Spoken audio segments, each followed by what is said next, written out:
नमस्कार, मैं हूं अनुसया साहू। विश्व साहित्य सेवा संस्थान सिंगापुर की ओर से आप सभी का स्वागत करती हूं।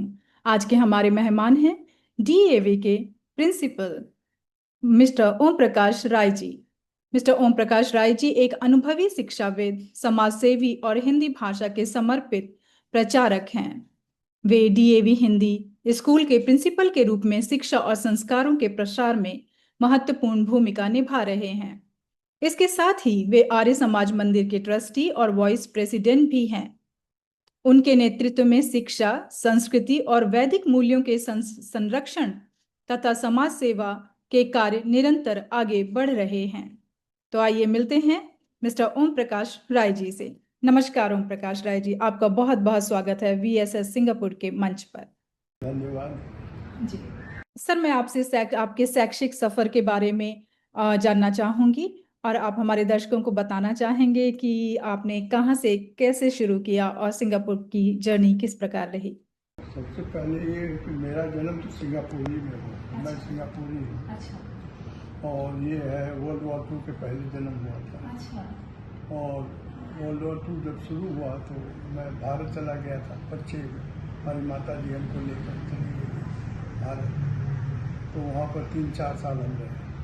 जब लड़ाई बंद हुई तो फिर मैं यहाँ, लेकिन यहाँ पर हमें आप समझिए कि हिंदी छोड़ा करके इंग्लिश पढ़ना पड़ा। तो इंग्लिश पास से लेवल ए लेवल, फिर उस टाइम में यूनिवर्सिटी थी। उस टाइम में नाम था सिंगापुर मलेशिया यूनिवर्सिटी। एनटीयू नहीं था नैशनल टेक्नोलॉजी यूनिवर्सिटी में यूएस नहीं कहा, पहले दूसरा यूनिवर्सिटी। बाद में मतलब जब हमारे लड़के हुए तब वो लोग जो है एनयूएस हुआ। मतलब मैं ब्रिटिश राज में रहता था। अच्छा। और उसके बाद जब ब्रिटिश सरेंडर इंडिपेंडेंस दे दिया तो सिंगापुर के मिस्टर ली कुआन यू के प्राइम मिनिस्टर भी जी जी, तभी से मेरी पढ़ाई मतलब मैं टीचिंग जॉब शुरू किया और 42 वर्ष तक ले टीचिंग किया।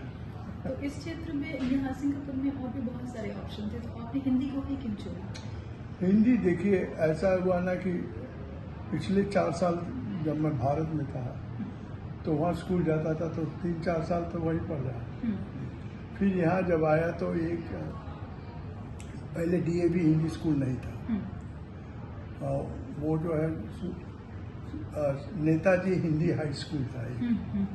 सुभाष चंद्र बोस जी, उन्हीं के नाम पर नेताजी हिंदी हाई स्कूल था। और हमारे टीचर थे मिस्टर वशिष्ठ राय जी।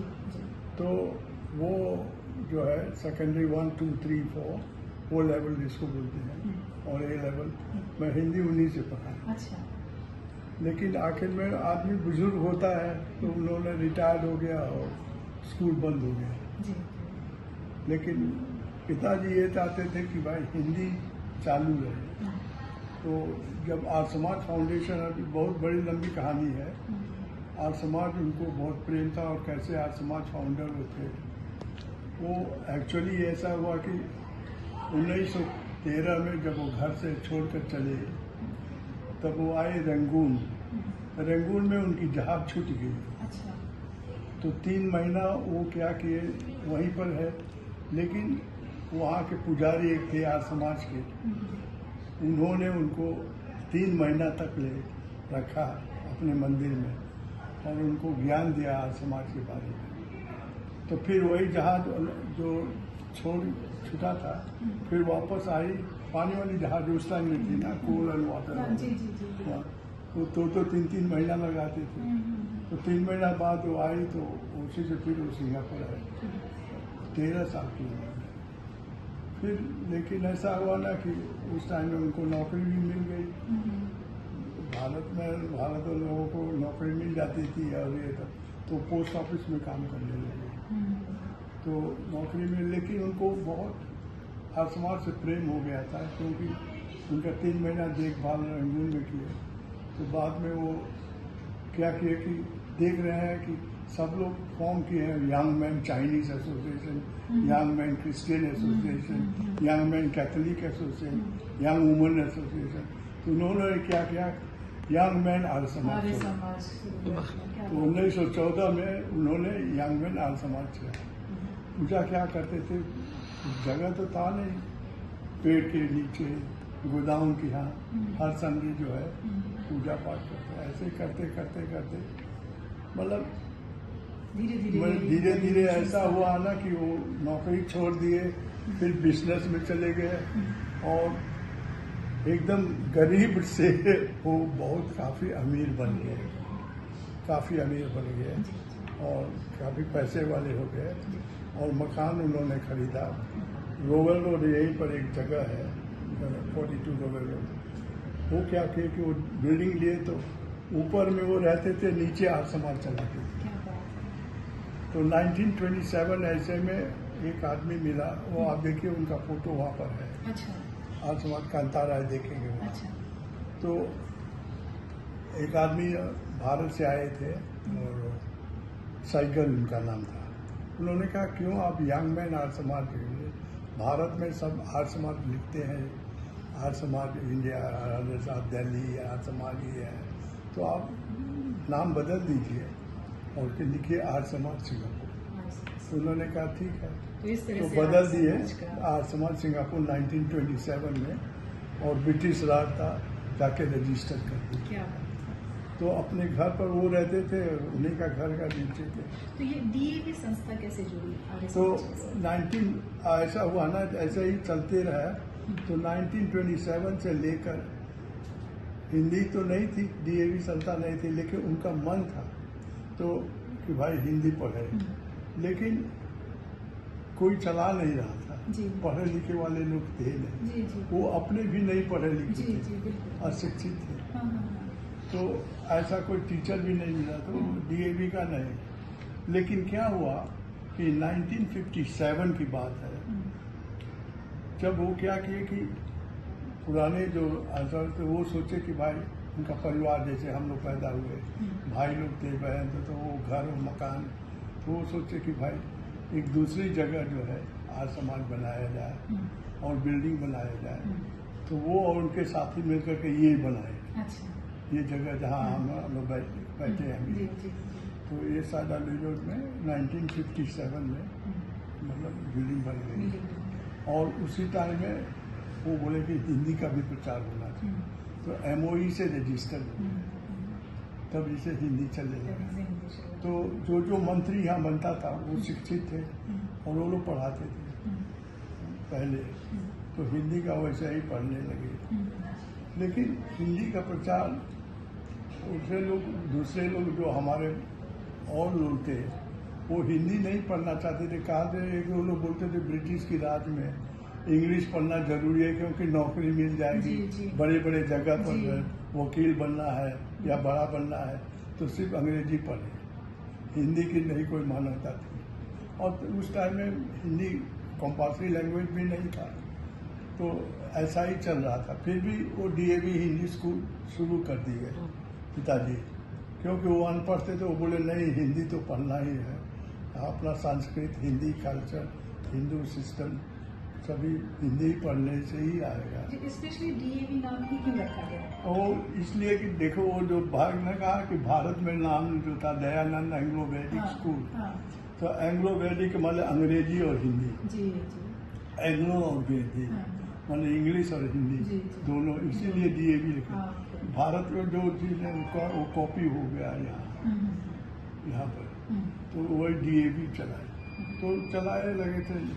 तो 1957 से चलाए और हम भी कैम्ब्रिज जो पास हुए वहाँ भी नेताजी हिंदी हाई स्कूल बंद हो गया और यहाँ पर, लेकिन बच्चे लोग बहुत कम पढ़ते थे, 16-17 बहुत 18 बच्चे थे, एक ही टीचर था और सब लेवल के पढ़ाते थे। प्राइमरी 1 से लेकर जो भी पढ़ता था वही क्लास में था और प्राइमरी 6 वाला भी वही क्लास में था, वही एक ही टीचर थी, मिसेस भारद्वाज। तो हिंदी भाषा से संबंधित क्या क्या ऐसे चैलेंजेस थे जो आपको फेस करने पड़े? देखिए, जब हिंदी हम स्टार्ट यहाँ किए तो पिताजी की राय थी कि भाई आप हिंदी बच्चों को, सब लोगों को पढ़ाएं। तो शुरुआत में ये बना कहा कि बहुत कम बच्चे थे, 18 बच्चे, 1957 की बात है। तो लेकिन ऐसे संजोग हुआ कि उस टाइम में हिंदी फिल्म आने लगी सिंगापुर में। अच्छा। हिंदी फिल्म आ गई जी जी। 100 ब्रदर्स ने हिंदी मूवीज लेने लगे। अब सब लोग पसंद करने लगे और खास तक जो उनके गाना वगैरह और सभी सॉन्ग बहुत पॉपुलर होने लगे। तो जो मलय लोग थे, मलाय लोग, वो लोग हिंदी देखने जाते थे। जी जी।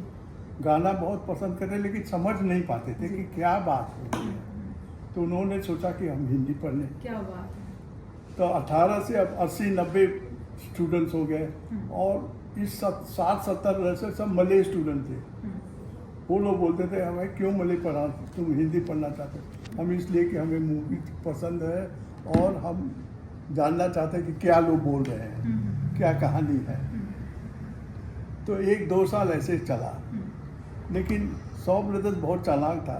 उन्होंने क्या किया, सबटाइटल इंट्रोड्यूस कर दिया। ओके, सबटाइटल हिंदी का या इंग्लिश में। इंग्लिश का, ओके। अब वो क्या हुआ कि सब स्टूडेंट गायब हो गए, क्योंकि वो बोलते अब तो हम समझ रहे हैं, सबटाइटल इंग्लिश में लिखा है, हम जानते हैं क्या क्या बोल रहे हैं। तो ये चला। लेकिन ऐसा हुआ ना, तो जब सिंगापुर की सरकार हुई तो mister Lee Kuan Yew prime minister थे। तो हम लोग चिट्ठी लिखे कि भाई हिंदी की मान्यता दी जाए, जैसे क्योंकि आपने 4 भाषा की मान्यता दी है, जैसे इंग्लिश, वो 4 भाषाएं कौन सी? English, Mandarin, Malay, Tamil. तो हमने कहा भाई आप हिंदी क्यों छोड़ दिए? तमिल लोग सिर्फ 20 मिलियन साउथ इंडिया में थे और हम लोग 500-600 मिलियन हैं और हिंदी भाषा बहुत पॉपुलर है। आप नहीं मान रहे, लेकिन यहाँ पर जो संख्या थी वो तमिलियन ज़्यादा थी। और मिस्टर ली कुआन यू का तमिल लोगों को वोटर चाहिए, जी, पॉलिटिशियन है ना। जी, बिल्कुल बिल्कुल। हिंदी बोलने वाले हम लोग 2-3 हज़ार जी थे। जी। तो कोई हिंदी पॉपुलर नहीं था। बहुत कोशिश हम किए, बहुत किए, लिखे चिट्ठी उठी, सब चीज नहीं माने। उन्होंने बहुत प्लीज करने के लिए हम लोगों के लिए ये कह दिया कि अच्छा भाई अब हिंदी सॉन्ग्स रेडियो में दे लेते हैं आप लोगों को, इसी से खुश हो जाना। अच्छा। तो आधा घंटा मतलब दोपहर को दे देते, आधा घंटा शाम के वक्त दे देते थे कि हिंदी थोड़ा गाना होना, क्योंकि हिंदी गाना है। तो बाद में टेलीविज़न आया। अच्छा।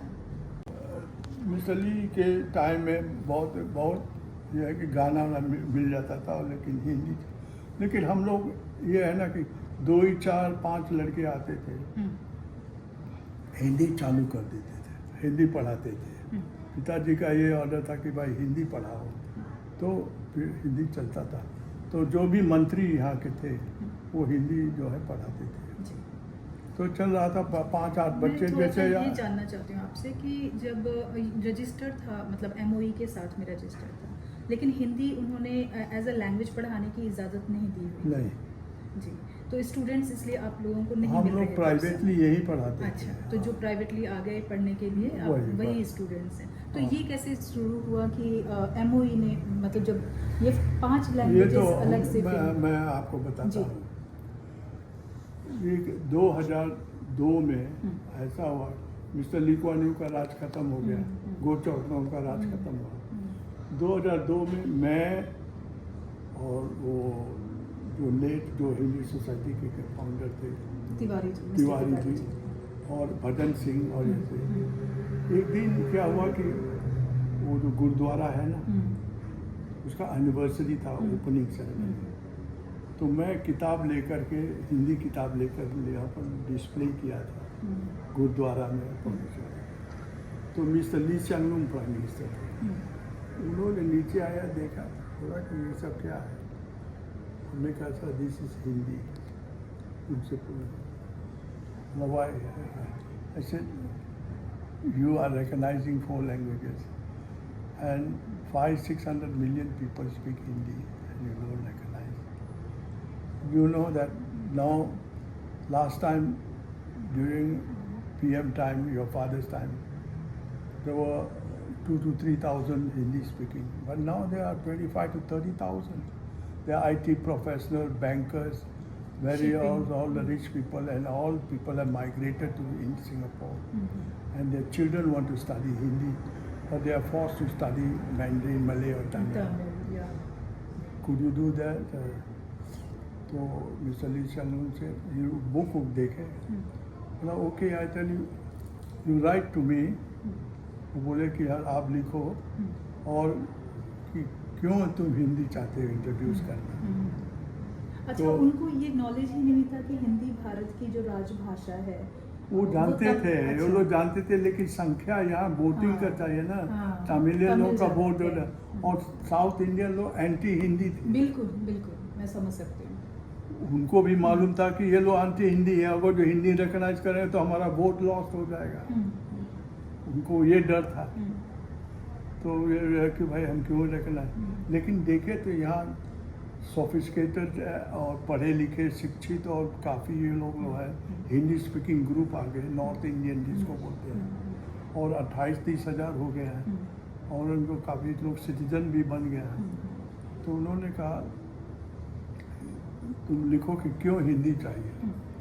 तो पंजाबी भाई थे हमारे भजन सिंह, वो बोले कि आप लिखो पंजाबी क्यों नहीं, आप 5-6 भाषा को मान। तो वो गुजराती वाले वहाँ खड़ा था तो वो भी चाहिए उनको, उर्दू वाले भी थे। हमने कहा अच्छा भाई आपका 5 लैंग्वेजेस हम लोग लिख देते हैं, बंगाली वगैरह अगर हम चिट्ठी ले।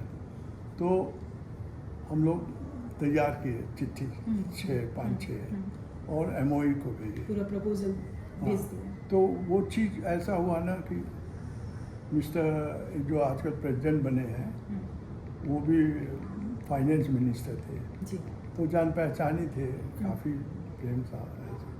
तो वो बोले कि भाई हम लोग पार्लियामेंट में ब्रिंग करेंगे और मेक इट ऑफिशियल लैंग्वेज को रिकॉग्नाइज करेंगे। ये board of teaching and testing south east Asian language in लोगों को भी भाषा दे दें। और तब हमको डायरेक्टर बुलाया, डायरेक्टर ऑफ एजुकेशन, क्योंकि हम टीचिंग लाइन में थे, वहाँ पर स्कूल में थे, जी जी। तो जान पहचान थे। इनिशिएटिव भी आपने ही लिया। हाँ, तो जान पहचानी थे, तो बोले कि अच्छा भाई क्या बोला, वो प्राइम मिनिस्टर लिखा है आप लोगों को ऐसे करते हैं, हम परमिशन देते हैं आप लोग स्कूल पर पढ़ाइए हिंदी, अच्छा, लेकिन जो लोकल स्कूल थे वहाँ पे। हाँ आप लोग एग्जाम्स नहीं ले सकते हैं। अच्छा, बोला क्यों, बोला we don't want auntie uncle and all to mark the exam paper, ऐसे बोले। ऐसे तो हमने कहा तब कैसे बोलोगा, बोला हम लोग primary 6 O and A level को रिकग्नाइज करेंगे, क्योंकि ये जाता है कैम्ब्रिज में मार्किंग होता है, और जब वो मार्क्स आता है तो सही है, तो उसका लेवल 1 2 3 4 5 में नहीं रिकग्नाइज करेंगे, और सेकेंडरी 1 2 3। तो 1-2 साल ऐसे चला। हमने कहा चलो भाई कुछ न कम से कम जैसे, शुरुआत तो और हुई। शुरुआत तो हो गया ना, जैसे कैमल एंड ओटेंट वाली कहानी है, पहले नाक पड़ेगा तो सर डालेगा, तब शरीर डाले। तो ऐसा हुआ तो हमने कहा कि देखो जो आप लोगों के बच्चे हैं वो एक्सप्रेस क्लास में जाते हैं, हमारे बच्चे जो है नॉर्मल में जाएंगे, क्योंकि प्राइमरी 1 to 5 नॉट रिकग्नाइज, और प्राइमरी 6 में ही न बैठेंगे, और फिर सेकेंडरी 1 to 3 न रहे तो disadvantage, it's not fair. Not fair. ऐसे तो बोले, तो उन्होंने कहा कि ओके भाई ऐसे करते हैं, will recognize, a board form कर दिया and will recognize the language.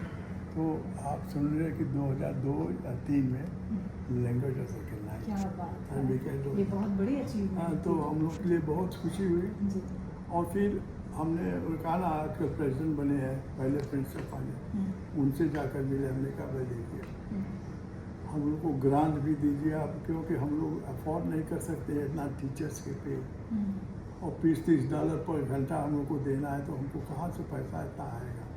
Fees भी तो कम है ना, $20 से $30 फीस है, तो थोड़ा प्रॉब्लम हो रही है। तो उन्होंने लिखा और ऐसे ग्रांट दे दिया, वो भी जो आजकल प्रेसिडेंट बने हैं, तो हाँ, मिल जाती है ग्रांट भी पर स्टूडेंट के लिए। बहुत बड़ी अचीवमेंट है हाँ, सर। तो वो भी विदेशी अपनी इसलिए भाषा को टीचर्स के स्थापित लिए, करना। जी ताकि बर्डन न पड़े। जी। तो हम तो ये है कि पढ़े हैं, जब से रिटायर्ड हैं। मतलब पिताजी का ये था कि जब हम वो नहीं रहते, 1980 में एक्सपायर्ड हो गए, उसके बाद हम ही चला रहे हैं। तो हम लोग कोशिश कर रहे हैं कि हिंदी का भी प्रचार हो और हिंदुइज्म का भी प्रचार हो, दोनों चीज़ का प्रचार। तो दोनों प्रचार में जब ले जान है तब तक चल रहा है, चलेगा, बिल्कुल जी चलेगा आगे सर। और ये चीज़ मैं कह सकता हूँ जी कि आज से 50-60 बरस में 21,000 शादियाँ हम लोग कर दी, क्या बात 21,000 जी शादी। और सोशल काम भी बहुत होता जी है, जी जैसे कि कोई प्रीस्ट की ज़रूरत है, किसी का देहांत हो जाए, हमारे पास 2 प्रीस्ट हैं, भारत से बनाए हैं, उनको भेज देते हैं कि भाई जाओ, नॉट फॉर मनी से, फ्री होता है। जैसे कि कोई भी हो, जैसे कि डेथ हो जाए या सैलरी पूजा पाठ हो या आपका बर्थडे हो, सब चीज़ करवा देते हैं। या यहाँ तक ले लोग कहते हैं वो हॉस्पिटलाइज हो जाते हैं कोई लोग, और माताएं लोग बोलती हैं पंडित जी को भेज दीजिए, थोड़ा हम बेड पर जाके पूजा करें, तो हम लोग भेज देते हैं। ऐसे ही होता है। जैसे एक केस में हिंदुज़म का जितने भी संस्कार हैं उनको आप यहाँ पे जीवित रखते हैं और जी, जी। उनको उन पर काम करते हैं। जी। ये हिंदुज़म के लिए बहुत बड़ी जीत है सर।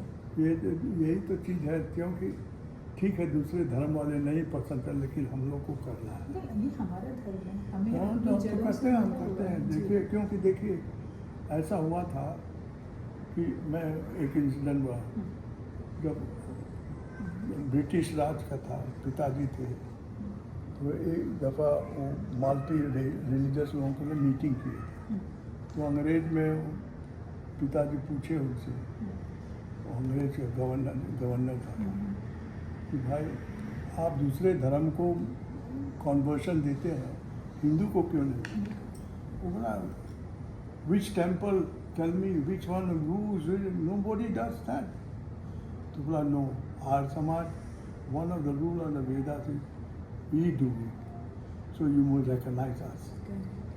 तो इसीलिए उन्होंने गवर्नर ने कहा okay if you want to do it, but south Indian temple don't do it, all the other temples don't do it. They said once you are out, you do not come back. But if our Samaj wants it, once you are out, you want to come back in, it's allowed. You want to take over, okay. उन्होंने पास किया और governor ने कह दिया कि okay पिताजी के लिए you make it officially that your conversion is allowed by our ये Samaj. घर वापसी का काम जो आप कर रहे हैं ये बहुत ही बेहतरीन और बहुत ही हिंदू, जो आज समय कह रहा है कि समय की पुकार है कि इस तरह के कार्य किए जाएं, ना कि सिर्फ अपने भारत में और दूसरे देशों में जो प्रवासी भारतीय हैं उनमें, क्योंकि आजकल जो हमारे बच्चे हैं इतनी बहुसामाजिक उस समाज में रह रहे हैं कि वो बहुत जल्दी परिवर्तित हो जाते हैं जब किसी और धर्म के लोगों के साथ शादी होती है। तो ये बहुत ज़रूरी है कि हम अपनी जड़ों को पकड़ के रखें। तो नई आने वाली पीढ़ी को सर आप क्या संदेश देना चाहेंगे? एक जो हमारी नई पीढ़ी है, जो हिंदुज़म की मेरे हमारी ख्याल नई में पीढ़ी देखिए आजकल करके थोड़ा मतलब मैं thankful to all the movies and acting and आजकल जो टीवी है वगैरह से हमारे स्टूडेंट्स रिकॉग्नाइज नाउ कर रहे हैं। और दूसरी चीज़ ये मैं कह रहा हूँ कि हम लोग की किताब जो जितना भी है उसमें धर्म का चीज़ जो है भले ही हिंदी है लेकिन धर्म का किताब है, मतलब रामायण महाभारत और वगैरह ये सब चीज़ें हैं और हमारे नौजवान जानते हैं और और मेरे ख्याल से कुछ आगे बढ़े। और आजकल के जो भारत की सरकार भी बनी है, नई सरकार, मतलब हिंदुइज्म पर जोर ज़्यादा दे रही है और मेरे ख्याल में हमारे ख्याल में वो लोग अब जान गए हैं कि भाई हम लोगों का भविष्य आगे जो है अपने धर्म को भुलाएंगे नहीं, हम आगे ही बढ़ाएंगे और दूसरे को भी लाएंगे। बिल्कुल बिल्कुल। और घर वापसी करना बहुत ज़रूरी है क्योंकि वही चीज़ हो रही है कि जब अंग्रेज आए थे, मुट्ठी भर अंग्रेज़ों ने हमारे भारत में हमारे ही लोगों को अपनी सेना में शामिल करके उन्हीं से हमारे भारतीयों को अत्याचार करवाया था। अब सेम चीज़ यहाँ पर ये हो रही है कि दूसरा धर्म आया है और वो हमारे ही लोगों को धर्म परिवर्तित करा के हमारे ही लोगों पर अत्याचार करवा रहे हैं। तो कुछ ज़्यादा फर्क नहीं है। आज़ादी उस समय भी मांगी थी लोगों ने और आज़ादी इस समय भी, और ये शायद वही युग चल रहा है कि फिर से हमें इन चीज़ों की बहुत ज़रूरत है कि घर वापसी हो। तो जिस तरह से हम हिंदी दिवस मना रहे हैं या हिंदू नव वर्ष मना रहे हैं और इंटरनेशनल हिंदी दिवस मना रहे हैं, ये समय की पुकार है। और हम बहुत बहुत सौभाग्यशाली हैं कि आपसे मिले और आपके कार्य को पहचाना। ऐसे लग रहा है कि जैसे डिवाइन ने कहीं ना कहीं हमें मिलाया है जानबूझकर कि आप इनसे मिलिए। ये वही एम उद्देश्य रखते हैं जो शायद आप रखते हैं। Thank you. धन्यवाद।